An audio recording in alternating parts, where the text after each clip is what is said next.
안녕하세요 여러분. 확률과 통계 11차시 드디어 2단원이 되었네요.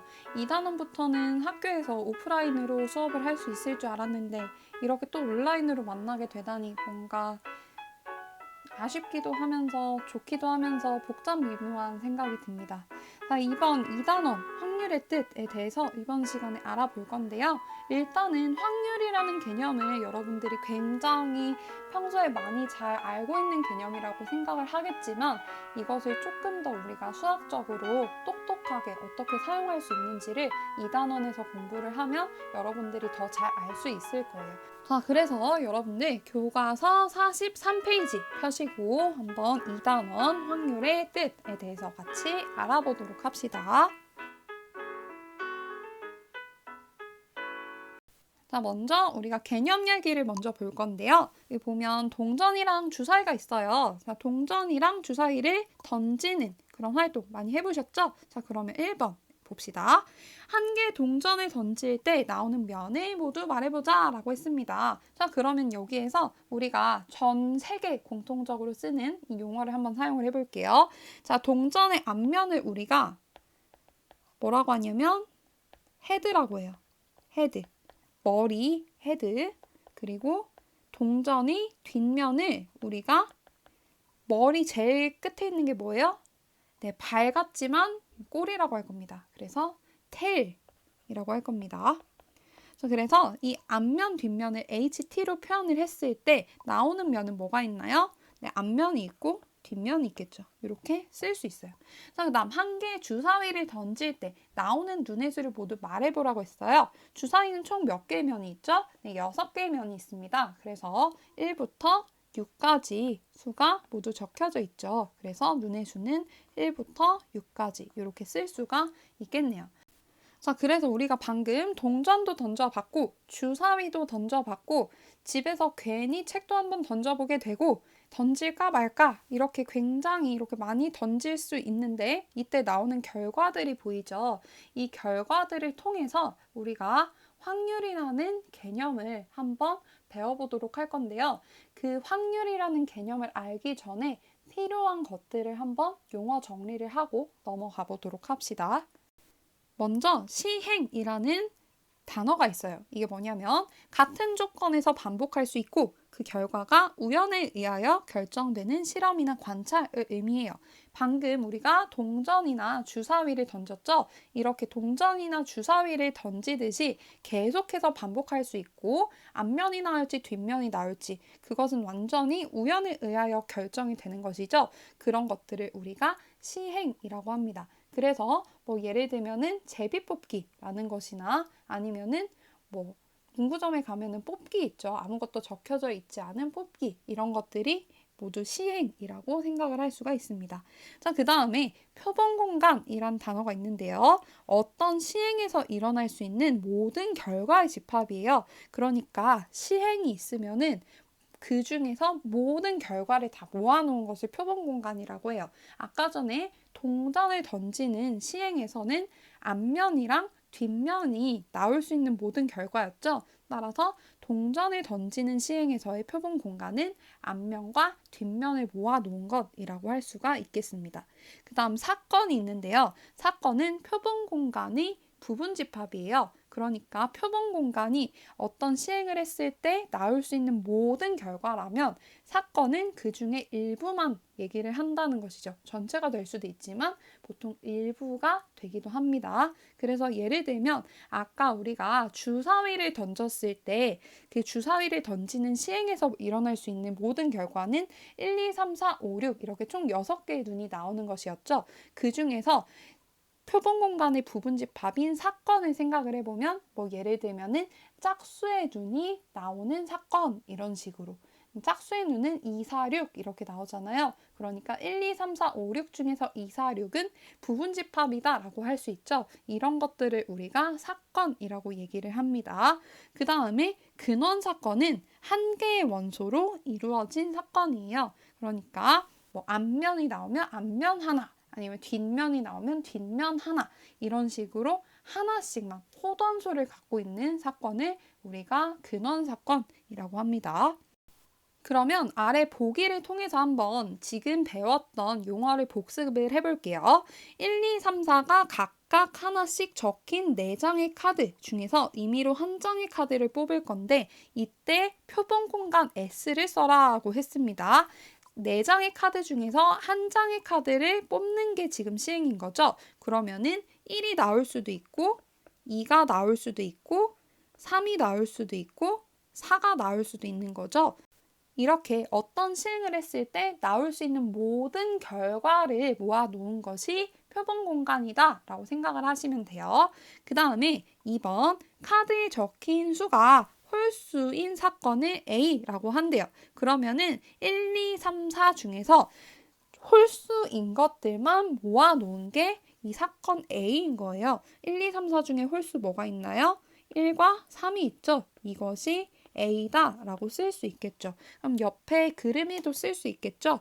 A에는 1과 3이 있고 그 다음에 표본 공간 S에는 1, 2, 3, 4가 있으니까 A 밖에는 2, 4 이렇게 적어주면 되겠죠. 자, 여기에서 복습, 여기에 점을 쓰면 되나요? 네, 이렇게 쓰면 안 된다라고 우리가 1학년 때 배웠습니다. 자, 그 다음에 근원사건. 근원사건은 뭐냐면은 표본 공간에 있는 모든 원소들 중에서 한 개의 원소로 이루어진 사건이니까 1, 2, 3, 4를 각각 적어주시면 되겠죠. 그래서 1, 2, 3, 4 이렇게 적어주시면 되겠습니다.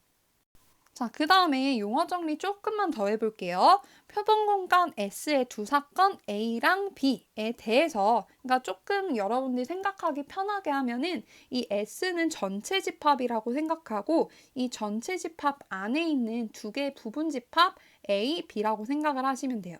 이때 A 또는 B가 일어나는 사건, 우리 또는은 합집합으로 나타내기로 했죠. 그래서 이렇게 나타낸 것을 우리가 합사건이라고 해요. 자, 그 다음에 두 번째, A와 B가 동시에 일어나는 사건이라고 했어요. A와 B가 동시에 일어난다는 거는 우리가 교집합 기호를 쓴다고 했죠. 이것을 우리가 교사건이 아니라 곱사건이라고 합니다. 자, 그 다음에 A와 B가 동시에 일어나지 않을 때, 그러니까 A와 B가 동시에 일어난다는 게 A 교집합 B인데 이게 일어나지 않을 때, 즉 A 교집합 B가 없을 때라고 쓸 수가 있어요. 이때 우리가 뭐라고 부르냐면 A와 B가 서로 배반 사건이다. 요거는 우리가 처음 배우죠. A와 B가 서로 배반 사건이다. 요거 꼭 기억해 두시고요. 자, 그 다음에 사건 A에 대해서 사건 A가 일어나지 않는 사건이라고 했어요.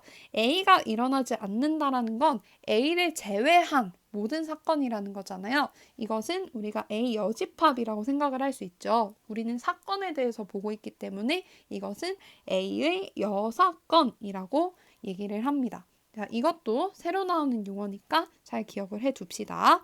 자, 이렇게 우리가 4개의 용어를 정리를 해 보았어요. 그래서 여기에서 이 배반 사건은 A랑 B가 겹치는 게 하나도 없을 때 이 그림을 생각을 하시면 되고요. 그 다음에 A의 여사건은 A를 제외하고 전부 이 그림을 잘 기억을 해두시면 되겠습니다. 그럼 여기서 문제! 사건 A와 그 여사건 A 여집합은 서로 배반 사건일까? True or false? 여러분들 생각해 보세요. 뭘까요? 3초 드릴게요. 3, 2, 1. 네, 여러분들의 답은 뭡니까?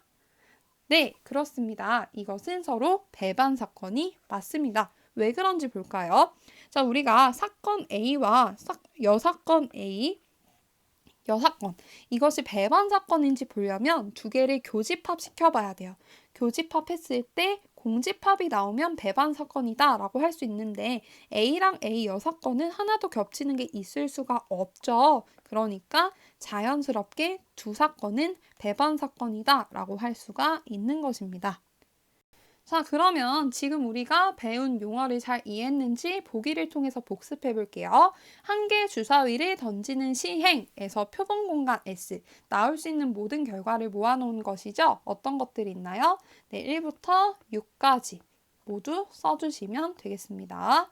자, 그 다음에 짝수의 눈이 나오는 사건을 A, 3의 약수의 눈이 나오는 사건을 B라고 했어요. 그러면은 이 A와 B 사건을 각각 구해보라고 했어요. 자, 짝수의 눈, 1부터 6까지 짝수를 모두 써주시면 되는 거죠. 2, 4, 6이 있겠네요. 그 다음에 1부터 6까지 3의 약수를 모두 쓴 것이 사건 B니까 1, 3이 되겠죠. 이렇게 A와 B를 모두 구했습니다. 자, 1번. A와 B는 서로 배반 사건인지 물어봤어요. 우리가 배반 사건 판단하려면 A 교집합 B를 구해봤을 때 공집합이 나와야 배반 사건인 거죠. A 교집합 B 구하시면은 뭐가 나오나요? 네, 겹치는 게 하나도 없기 때문에 공집합이 나옵니다. 따라서 A와 B는 서로 배반 사건이다. true, 참말이다 라고 결론을 낼 수 있죠. 자, 그 다음 2번.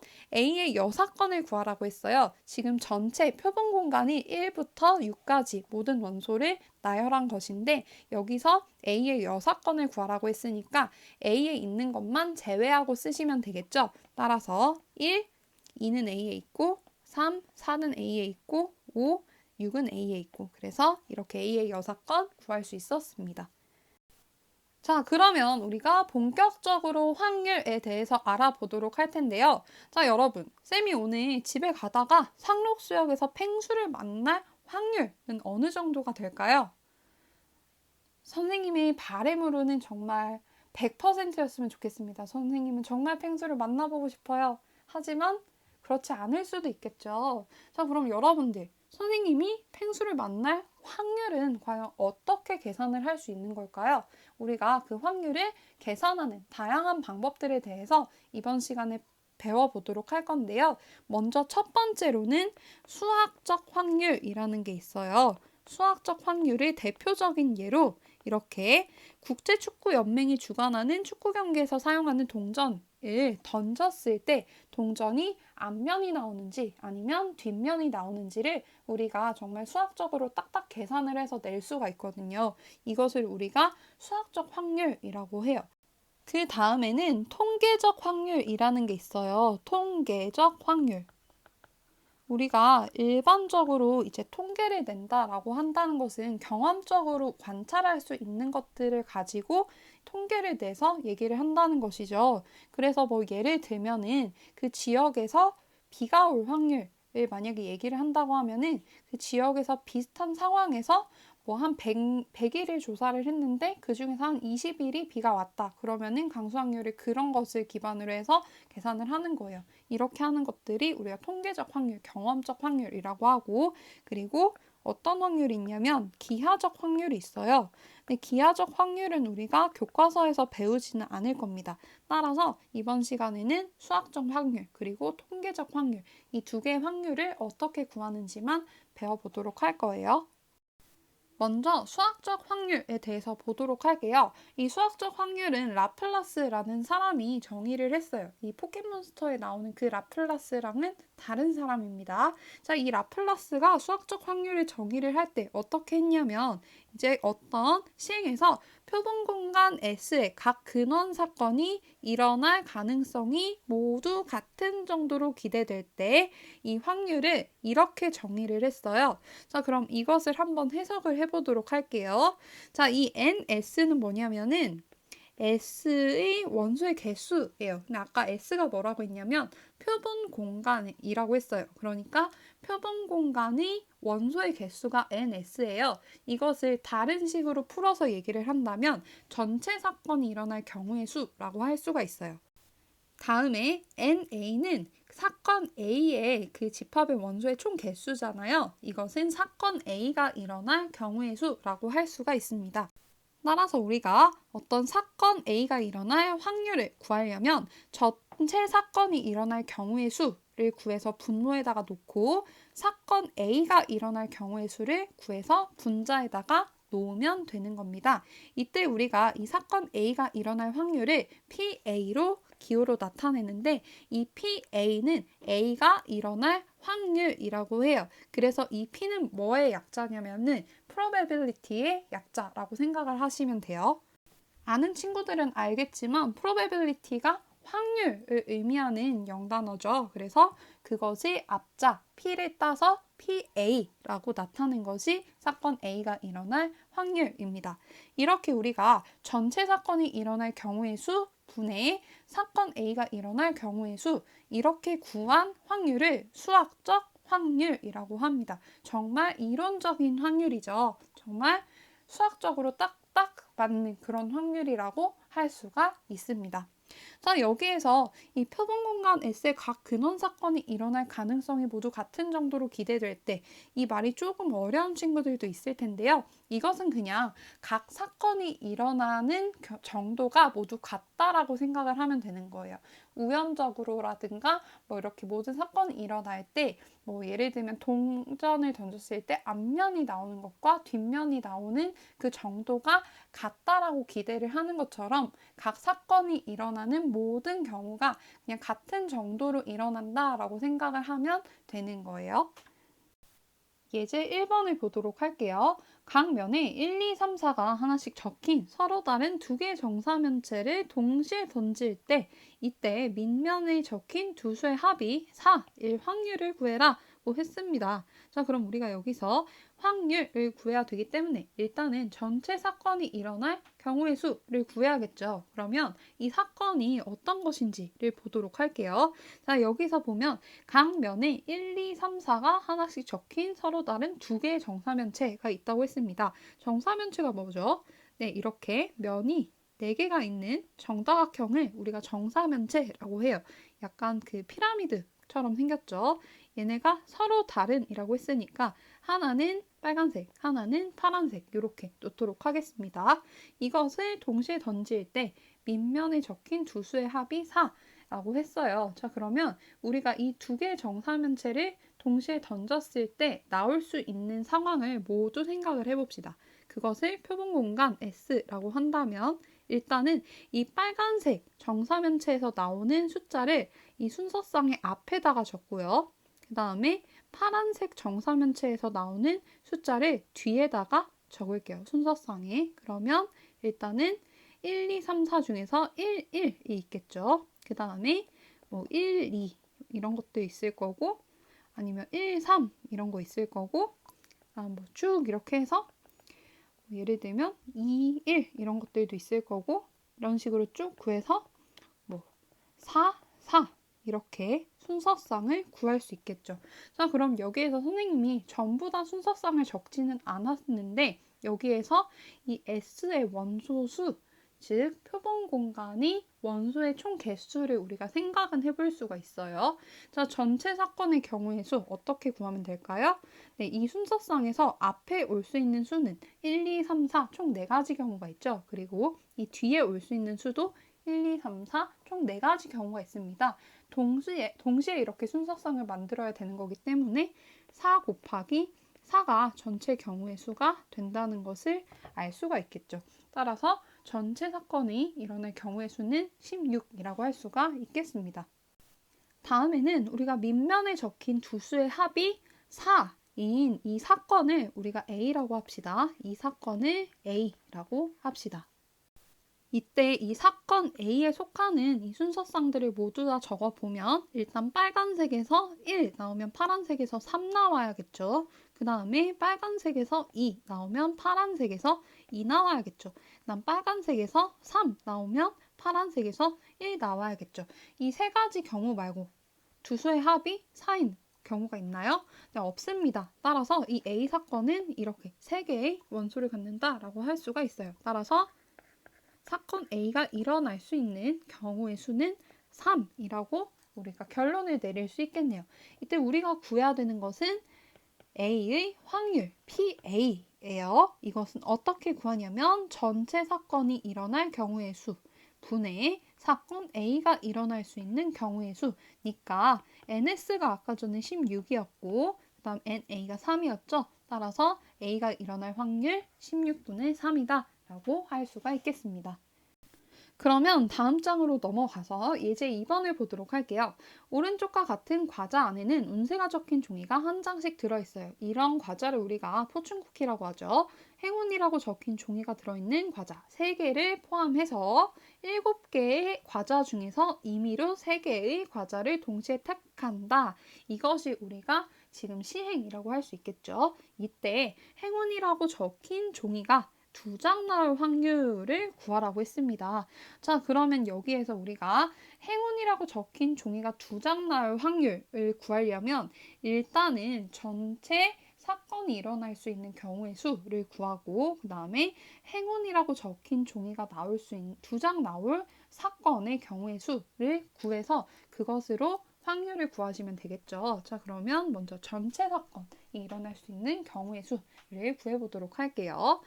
즉, 표본 공간을 우리가 구해보도록 할 건데 그 표본 공간은 일단 S라고 할게요. 그러면 우리가 지금 이 문제 상황에서 7개의 과자 중에서 임의로 3개의 과자를 동시에 택한다 라고 했습니다. 그러면 7개 중에서 3개를 고르는 경우이니까 우리가 이 표본 공간의 원소의 개수, 즉 전체 사건이 일어날 수 있는 경우의 수는 7개 중에서 3개를 고르는 경우라고 쓸 수가 있겠죠. 따라서 7C3을 계산을 해주시면 돼요.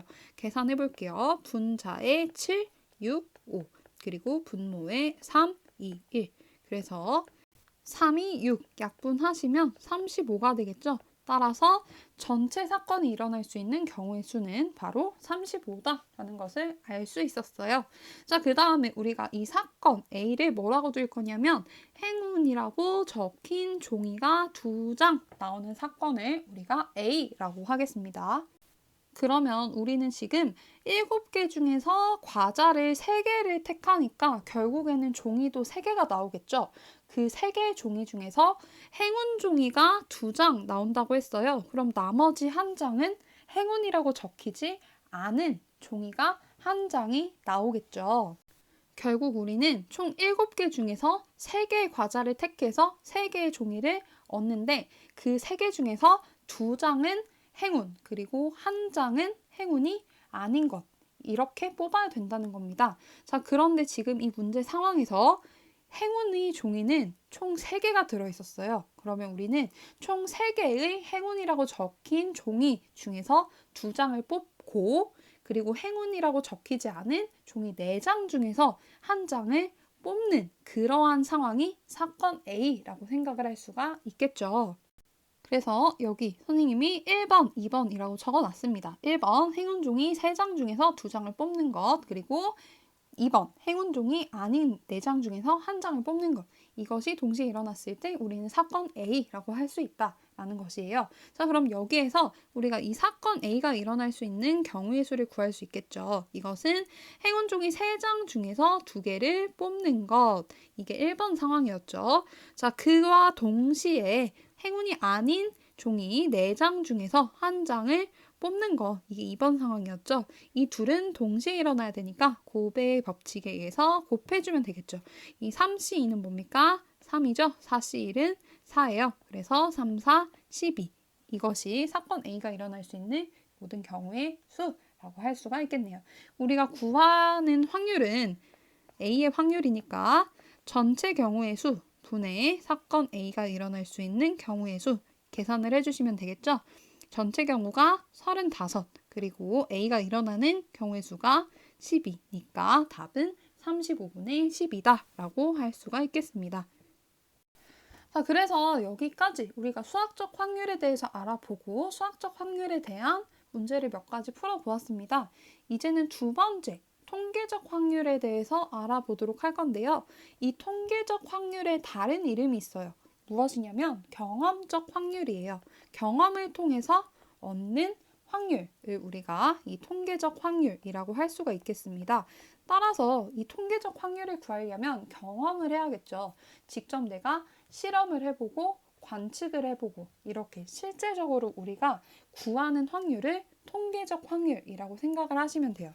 따라서 비가 올 확률이나 야구 선수가 안타를 칠 확률, 아니면 제품이 불량일 확률 등의 많은 자료를 수집하여 조사하거나 같은 실험을 여러 번 반복했을 때 나타나는 결과로 얻어지는 상대도수를 통해서 우리가 통계적 확률을 구할 수가 있습니다. 자, 그럼 여기에서 상대도수가 뭔지 한번 복습을 해볼게요. 우리가 중학교 때 상대도수라고 배웠었는데 이것은 도수의 총합 분의 각 계급의 도수를 계산을 한 거였어요. 그래서 여기서 보시면은 표가 하나가 있는데요. U짝을 던진 횟수가 200, 400, 600, 800, 1000 이렇게 있죠. 이때 평평한 면이 나온 횟수를 밑에다가 적어놨어요. 이때 상대 도수는 U짝을 던진 횟수 분의 평평한 면이 나온 횟수로 구할 수가 있겠죠. 이렇게 구한 상대 도수를 써봤을 때 이것은 거의 이제 0.6에 가까워지는 이러한 양상을 보이고 있어요. 자, 그리고 굉장히 신기한 게 U짝을 던진 횟수가 계속 많아질수록 상대 도수는 일정한 값인 0.6에 가까워짐을 알 수 있습니다. 따라서 우리가 어떤 시행을 굉장히 많이 해서 그 시행에 대한 결과를 관측했을 때 얻을 수 있는 상대 도수는 어떠한 값에 가까워지고 그 값을 우리가 상당히 의미 있는 숫자로 받아들일 수 있겠죠. 따라서 우리가 이렇게 구한 상대도수들에 대해서 이것을 어떻게 정의를 할지에 대해서 한번 알아보도록 할 거예요. 자, 그래서 우리가 여기를 보실게요. 같은 시행을 n번 반복할 때 사건 A가 일어난 횟수를 Rn이라고 합시다. 이것을 앞에 U짝을 던진 그 상황이랑 연결시켜서 생각을 해보면 이 같은 시행을 n번 반복한다는 건 U짝을 던지는 시행을 n번 반복한다. 그러니까 U짝을 던진 횟수가 n번이다. 이런 상황에서 평평한 면이 나오는 횟수. 이 평평한 면이 나오는 것이 사건 A고 평평한 면이 나온 횟수를 Rn이라고 생각을 하시면 돼요. 이때 n이 충분히 커짐에 따라 상대도수 n분의 Rn이 일정한 값에 가까워진다라고 알려져 있고 이때 우리가 이 가까워지는 값 P를 사건 A의 통계적 확률이라고 합니다. 그러니까 이 통계적 확률이라는 거는 사실은 정확히 딱 수학적으로 계산을 해서 정말 딱 구하는 것은 아니고 우리가 정말 많은 시행을 했을 때 관측하는 그 결과로 얻을 수 있는 값이다라고 생각을 할 수가 있겠죠. 자, 그럼 여기에서 여러분 통계적 확률이 의미가 있으려면 어때야 될까요? 그렇죠. 시행하는 횟수, 즉 관찰하는 횟수가 정말 많아야 그 통계적 확률이 의미가 있겠죠. 그래서 우리가 이 같은 시행을 반복할 때 그 시행을 정말 많이 반복을 할 때 우리가 좀 더 의미 있는 통계적 확률을 얻을 수가 있어요. 그런데 여러분들 이것을 계속 반복하면 좋겠지만 100번, 1000번, 10,000번, 10만 번 계속 할 수는 없죠. 사실상 우리가 항상 뭐 죽을 때까지 동전만 던지고 있을 수는 없잖아요. 그래서 이렇게 시행 횟수를 한없이 크게 할 수는 없기 때문에 우리는 그냥 n이 적당히 충분히 클 때의 상대 도수로 통계적 확률을 대신합니다. 그래서 보통은 통계학 책 같은 걸 보면은 35회 이상만 되면 충분히 크다라고 하는데 이거는 그냥 그때그때 상황에 따라 다른 것 같아요. 사실 시행 횟수가 많으면 좋은 거니까요. 그래서 여러분들은 그냥 통계적 확률을 상대도수구나. 이 문제 상황에서 주어진 상대도수를 내가 구하면 되는구나 정도만 알고 계시면 될 것 같아요. 자, 이 통계적 확률은 굉장히 재미있는 성질을 가지고 있는데요. n을 충분히 크게 하면, 그러니까 시행 횟수를 충분히 많이 하게 된다면 이 상대도수 n분의 Rn은 사건 A가 일어날 수학적 확률에 가까워진다는 사실이 알려져 있어요. 그러니까 시행 횟수를 정말 많이 했을 때 통계적 확률과 수학적 확률이 비슷해진다라는 결과를 얻을 수가 있게 되는 거예요. 정말 재미있죠. 시행 횟수를 늘리면 경험적으로 관찰되는 확률이 이론적 확률에 근접하다니. 이것을 우리가 무슨 법칙이라고 부르냐면 큰 수의 법칙이라고 불러요. 그냥 알고만 계시면 될 것 같아요. 그래서 되게 신기하죠. 우리가 경험적으로 구할 수 있는 확률이 사실은 그 수학적으로, 이론적으로 딱 정해진 확률에 근접해지다니. 그래서 굉장히 이론적인 사실을 우리가 많은 경험을 통해서 유추할 수 있다. 이 정도로만 알아두셔도 굉장히 재미있을 것 같습니다. 그러면 통계적 확률에 대해서 우리가 보기 문제를 통해서 한번 복습을 해볼게요. 어느 제약회사에서 새로 개발한 약을 독감 환자 1000명에게 투여했더니 840명이 완치되었다고 합니다. 이 약을 독감 환자한테 투여했을 때 독감이 완치될 통계적 확률을 구하라고 했는데요. 이 통계적 확률을 구할 때는 총 시행 횟수를 분모해 그리고 사건 A가 일어난 횟수를 분자에 두기로 했어요. 여기에서 총 시행 횟수는 독감 환자 1000명에게 투여를 한 거니까 총 1000번 투여했죠. 1000번이 총 시행 횟수가 되겠습니다. 그리고 우리는 독감이 완치될 통계적 확률을 구하라고 했으니까 독감이 완치되는 사건이 우리가 구해야 되는 사건이에요. 근데 지금 1000명 중에 840명이 완치된 거잖아요. 그러니까 완치되는 사건이 일어난 횟수는 몇 번? 840번. 그래서 통계적 확률은 1000분의 840이라고 구할 수가 있겠네요. 이것을 소수로 나타내면 0.84라고 쓸 수가 있겠습니다. 그래서 이것은 그냥 이렇게 생각하시면 돼요. 전체 조사 집단수 분의 해당 집단수 이렇게 통계적 확률을 구하면 쉽다 생각하시면 되겠습니다. 자, 여기까지 우리가 오늘 확률의 뜻 알아봤고요. 그 다음에 확률을 구하는 방법 2가지, 수학적 확률과 통계적 확률에 대해서 알아보았습니다. 자, 이제 남은 시간에는 문제 1번부터 6번까지 여러분들이 스스로 해결해 보시고요. 문제 해설 강의 들으면서 복습 한번 해볼게요. 수고하셨습니다.